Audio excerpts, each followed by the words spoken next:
우리 옆에 성에서 합시다. 사랑합니다. 축복합니다.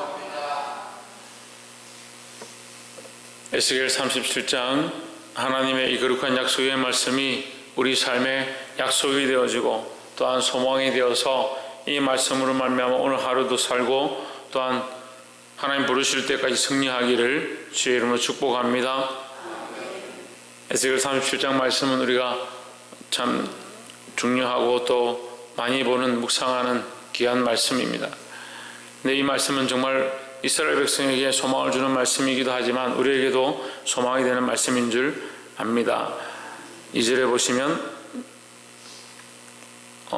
본문의 말씀 1절부터 여호와께서 권능으로 내게 임하시고 그 신으로 나를 데리고 가서 골짜기 가운데 두셨는데 거기 뼈가 가득하더라 했습니다. 뼈가 있다는 것은 소망이 없다는 거죠. 우리 사람이 죽고 나면 살이나 근육이나 이 피나 이게 다 말라버리고 썩고 나서 마지막 남는 것이 뼈입니다. 뼈밖에 없다는 것은 결국 거기에 생명이 없다. 생명이 없다는 거예요. 인간적인 방법과 인간적인 생각들은 결국 소망이 없는 것이고 생명이 없는 것이고 가능성이 없다는 거죠. 근데 인간들이 참 여전히 뭘 사랑하느냐? 자기를 사랑하고 세상의 소망을 사랑하고 세상에 그 썩어버릴 것들 그것을 의지합니다. 우리에게 소망이 없다는 것을 알아야 합니다. 이절에 나를 그 뼈 사방으로 지나게 하시기로 본즉 그 골짜기 사면에 뼈가 심이 많고 아주 말랐더라 하십니다. 뼈가 아무리 많으면 뭐합니까? 뼈는 쓸모없는 것이고 결국 버려지는 것이고 끝난 것이고 소망이 없는 것이고 죽은 것이다는 거예요. 근데 인간은 뭘 좋아하냐? 많은 걸 좋아한다는 거예요. 뼈가 많다고 그걸 좋아하고 있다는 거죠. 이 세상에 아무리 좋은 것들이 많다 하더라도 결국 그것들은 뼈와 같이 말라버린 소망이 없는 것들이다 하는 겁니다. 3절에 그가 내게 이르시되 인자야 이 뼈들이 능히 살겠느냐 하시기로 내가 대답하되 주 여호와여 주께서 아시나이다 했습니다. 이 에스겔의 고백이 뭐냐면 우리에겐 소망이 없습니다. 누구에게 소망이 있느냐? 하나님께 소망이 있습니다. 다시 말하면 우리는 가능성이 없습니다. 하나님께 가능성이 있습니다. 이것이 우리의 신앙의 고백이 되어야 합니다. 우리는 가능성이 없고 우리의 소망이 없고 우리의 소망과 가능성은 하나님이십니다. 이것이 나의 간증이요 이것이 나의 찬성이요 이것이 나의 소망이 되어야 하는데 자꾸 자기가 뭘 했으니까 자기가 간증이고 자기가 소망이고 자기가 증거다 착각하는 겁니다. 하나님 안 계시면 우리는 아무것도 아니다라는 거예요. 늘 우리가 이것을 생각해야 합니다. 나는 정말 뼈 같은 존재이구나. 어떤 뼈냐? 말라버린 뼈 같은 존재이구나. 그래도 볼 게 참 많은 거예요. 참 많은 이 뼈들, 그 참 소망 없는 이 뼈들 내가 또 보는구나. 내 육체의 어떠함과 내 삶의 어떠함과 내 말의 어떠함과 내가 바라보는 이 뼈들, 이 소망이 없구나. 근데 누구에게 소망이 있느냐? 하나님께 소망이 있다.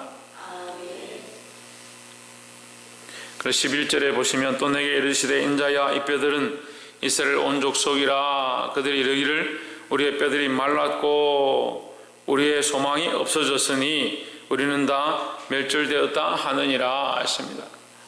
하나님은 위에 비유로 말씀하시고 환상으로 보여주시고 10절에서 11절에서 다시 그들에게 이걸 풀어줍니다. 에스겔에게 풀어주십니다.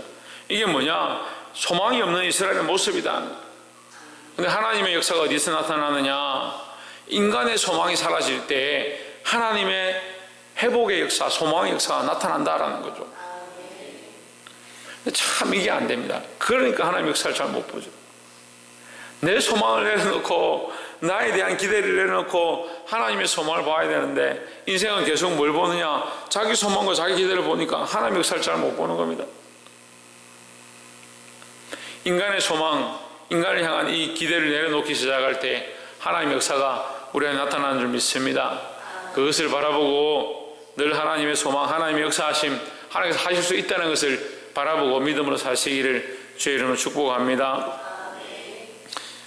12절에 그러므로 너는 대언하여 그들에게 이르기를 주 여호와의 말씀에 내 백성들아 내가 너희 무덤을 열고 너희를 거기서 나오게 하고 이스라엘 땅으로 돌아가게 하리라 하십니다. 무덤을 연다. 무덤은 바벨론입니다.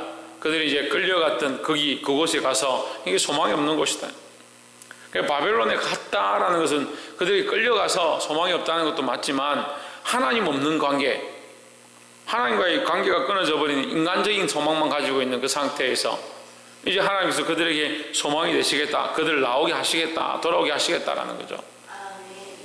13절에 내 백성들아 내가 너희 무덤을 열고 너희를 거기서 나오게 한즉 너희가 나를 여호와인 줄 알리라. 14절 내가 또 내 신을 너희 속에 두어 너희로 살게 하고 내가 또 너희를 너희 고토에 거하게 하리니 나 여호와가 이 일을 말하고 이런 줄을 너희가 알리라 하셨습니다. 예, 하나님께서 말씀하셨고 하나님께서 이루신다. 뭘 말씀하시고 뭘 이루냐? 하나님의 신을 우리에게 붓겠다. 하나님께서 세일을 행하시겠다라고 하는데 우리 인간들이 자꾸 생각하기는 세일이라 하니까 돈이 없다가 돈이 생기고 잘 못 살다가 잘 살고 배고프다가 배부르고 그래서 새로운 일이 생기는구나. 그리고 사막에 대류를 낸다니까 사막이던 땅이 길이 되고 옥토가 되는 그것이 하나님 새로운 일을 행하시는구나 생각하지만 그것보다 더 놀라운 일이다. 우리가 어제 말씀을 보았습니다. 어제 36장 26절로 29절까지 보면 또 내 영을 너희 속에 두어 새 마음을 너희에게 주되 너희 육신에서 굳은 마음을 제하고 부드러운 마음을 줄 것이며 27절에 또 내 신을 너희 속에 두어 너희로 내 율례를 행하게 하리니 너희가 내 규례를 지켜 행할지라. 너희가 내 백성이 되는데 그 백성의 조건이 뭐냐? 29절에 내 백성에 대한 얘기죠. 그 조건이 뭐냐? 너희 안에 내 신을 주겠다, 내 영을 주겠다, 내 성령을 너희에게 부어주겠다라고 하는 겁니다. 지금까지는 이런 일이 없었다는, 이런 일이 있지 않았다. 이것이 새로운 일이다. 하나님의 신이 우리 안에 오시는 것, 성령이 우리 안에 오시는 것, 성신이 우리 안에 오셔서 굳은 마음을 제하고 인간적인 마음을 제하고 인간적인 생각들을 걷어내고 거기 성령이 오셔서 이제 성령으로 역사되어지게 하는 것, 그것이 새로운 일이라는 거죠. 그게 새로운 약속이고 그게 하나님께서 하시는 우리에게 새로운 역사다라는 겁니다.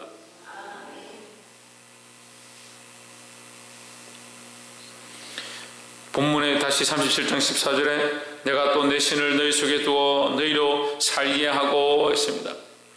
하나님의 영이 우리 안에 오시는 것이 참 사는 것이다.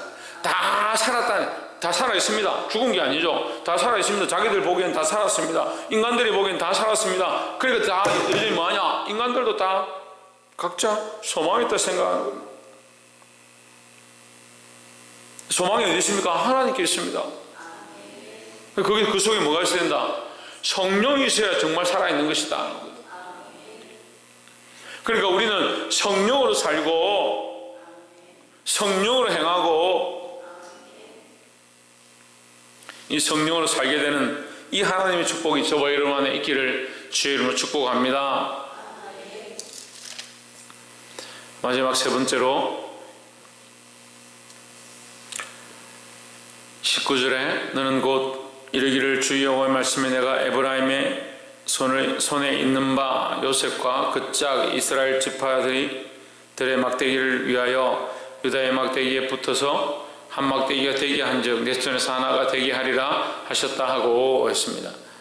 이 두 번째 예언은 이 에스겔에게 하나님께서 막대기를 두 개를 취해라, 막대기를 취해서 두 개를 딱 붙여라. 막대기가 안 붙죠. 막대기가 생명이 없는데 이게 잘려졌는데 어떻게 붙겠습니까? 근데 에스겔이 보는 앞에 하나님께서 붙여라니까 이게 두 개가 붙어버린 겁니다.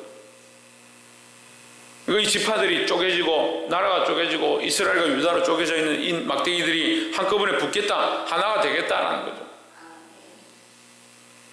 그래서 여러분 늘 우리가 말하지만 교회 안에요, 연합은 우리끼리 연합하는 게 아닙니다.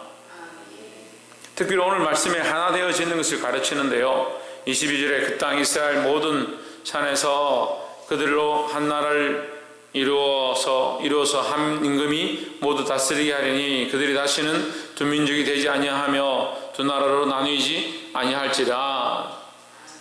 누가 다스리냐? 한 임금이 다스린다. 24절에 내 종 다윗이 그들의 왕이 되리니 그들에게 다 한 목자가 있을 것이라. 그들이 내 규례를 준행하고 내 율례를 지켜 행하며 했습니다. 자, 37장 24절에 내 종 다윗이 그들의 왕이 되리니 했습니다. 근데 이 말씀이 분명히 앞에서도 있었습니다. 34장 23절과 25절에 똑같이 얘기하는 거예요. 내 종 다윗이 너희 왕이 될 것이다. 똑같이 말씀하십니다. 왜 제가 이 말씀을 하냐면요, 에스겔서를 우리가 보면서 사실은 힘든 여정을 따라왔습니다.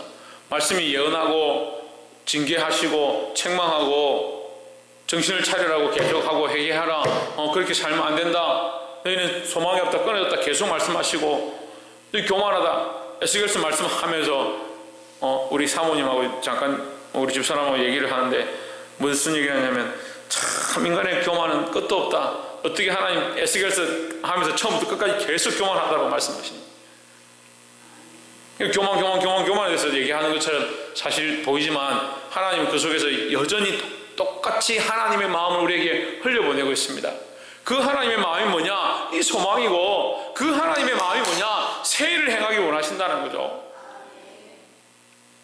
그 새 일을 행하려면 한 왕이 나야 되는데, 우리가 두 왕을 섬기고 우리가 각자 자기 옳은 대로 자기가 그것이 왕이라고 생각하는 대로 쫓아가고 있으니까 인간이 여전히 자기 소망을 따라서,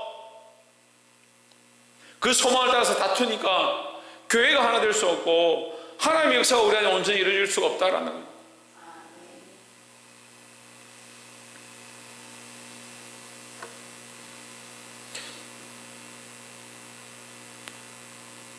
우리가 하나 되는 방법이 뭐냐? 다윗이 나타나야 된다. 다윗이 그들의 왕이 되는데, 다윗은 이미 에스겔 시대 때는 죽고 없는 겁니다. 그 다윗은 뭡니까? 다시 오실 예수 그리스도를 가르치는 겁니다. 가르치고 있습니다. 예수 그리스도가 우리의 왕이다. 그 예수 그리스도 우리의 왕이 될 때 우리가 하나 될 수 있다는 거죠. 25절에 내가 내 종 야곱에게 준 땅 곧 그 일조가 그하던 땅에 그들이 그하되 그들과 그 자자손손이 영원히 거기 거할 것이요 내 종 다윗이 영원히 그 왕이 되리라 했습니다. 한 번 실수로 다윗이란 말을 낸 것이 아니라 이 다윗에 대해서 계속 얘기하는 겁니다. 그 다윗이 너희 왕이다. 그 다윗이 왕이 될 때 그들이 온전히 하나 될 수 있다라는 것을 계속 말씀하시는 겁니다. 26절에 내가 그들과 화평의 언약을 세워서 영원한 언약이 되게 하고 또 그들을 경고하고 번성케 하며 내 성소를 그 가운데 세워서 영원히 이르게 하리니 했습니다. 하나님께서 그들 가운데 다윗이 왕으로 세워질 때에 그들과 무슨 언약을 세우냐? 이 화평의 언약을 세우겠다. 이 화평의 언약, 이 화평이 누구냐? 예수 그리스도입니다. 그러니까 우리가 하나님 안에서 화평하고 하나 되는 방법이 뭐냐? 예수 그리스도와 그 십자가와 그 피 흘리로 말미암아 우리가 하나 될 수 있다는 거죠. 그 예수 그리스도도 없이 우리끼리 하나 되려고 하니까 이 하나됨이 하나님 앞에 거룩하지 못하다. 결국 소망이 없는 인간들이 모여서 뼈와 뼈가 만나면 뭐 하냐는 거예요. 생기도 없고 핏줄도 없고 힘줄도 없고 살도 없고 소망이 없는 것들끼리 모여가지고 뼈들이 부딪히는 소리밖에 나지 않는 거예요. 그래서 시끄럽습니다. 말만 많습니다.